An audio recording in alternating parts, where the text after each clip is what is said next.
dia tidak otentik, mencontek, memplagiat, mencontek punya orang lain, ide orang lain, karena tidak menyertakan catatan kaki di beberapa kutipan yang diperlukan. Ya, ketika kita menulis skripsi, tesis atau disertasi, ya, tulisan itu kalau bukan ide kita sendiri maka dia harus dikutip.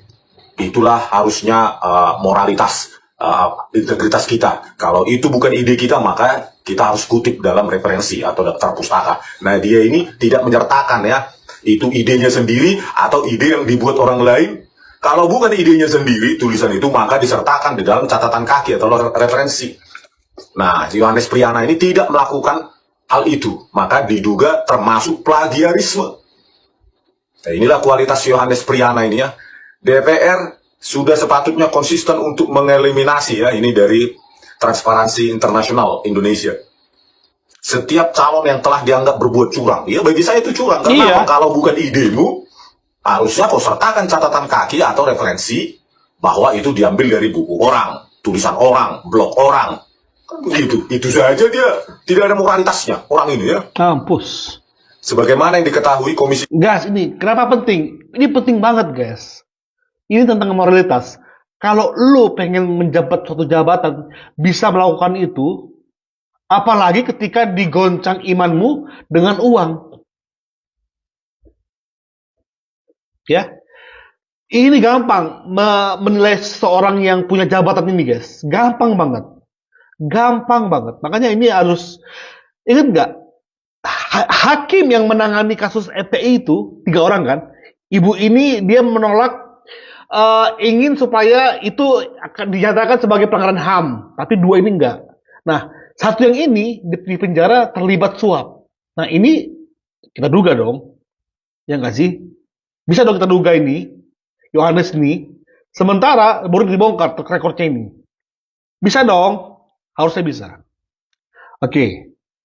Laskar FPI, ya, menolak kasasi tersebut, dan ini juga menolak PK 7 terpidana kasus Cirebon, meskipun sudah ada scientific evidence. Kita nanti dan saya lihat di Direktori Mahkamah Agung, keputusan Mahkamah Agung itu ya tidak ada, belum ada gitu, diumumkan tetapi belum ada di upload. Nah, orang ini sudah bermasalah, ya. Kalau sudah ada dugaan plagiarisme, kenapa Komisi 3 meloloskan orang ini menjadi Hakim Agung? Integritasnya bagaimana? Ya, dia juga menolak disiarkannya persidangan IKTP, ini dia beritanya, ya. Nah, ini dari Kontan. Ini alasannya. Yohanes Priyana, Rabu, bulan 8, Maret tanggal 8. Mengingat yang sudah terdahulu, pengadilan mengambil sikap bahwa persidangan sekarang sudah tidak boleh live lagi, kata Humas Pengadilan Negeri Tipikor Jakarta. Menurut Priyana, kebijakan tersebut diambil berdasarkan evaluasi terdakwa kasus pembunuhan dengan terdakwa Jessica Kumala Wongso di Pengadilan Negeri Jakarta Pusat beberapa waktu lalu. Inilah kualitas Yohanes Priyana, ya. Pada kasus Jessica Kumala Wongso saja yang sudah ditonton publik saja, Tito Karnavian dan Krisnamurti bisa menyajikan merekayasa video CCTV itu menjadi sangat kabur dengan software gratisan iRedshop dan Freemake. Itu sudah ditonton jutaan publik. Dengan enteng itu Tito Karnavian dan Krisnamurti mengotak-atik barang bukti digital. Apalagi bila misalnya itu tidak disiarkan live. Bagaimana publik menguji? Ya. Itulah, ya.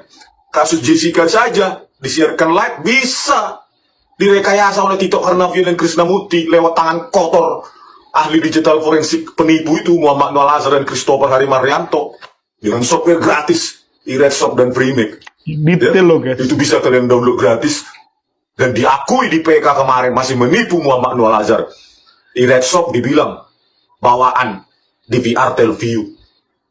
Itulah, bayangkan, sudah sistemik dan akut, ya, penipuan di para aparat penegak hukum ini. Sudah sangat akut gitu. Sudah ditangkap basah saja, si penipu itu tetap saja menipu. Sampai akhir hayatnya mungkin menipu, sudah di dalam struktur jaringan DNA-nya itu sudah penipu, ya. Ini luar biasa, ya, para aparat penegak hukum ini. Ini cobalah Komisi 3, kalian kan bertanggung jawab ini, ya, Komisi 3 ini.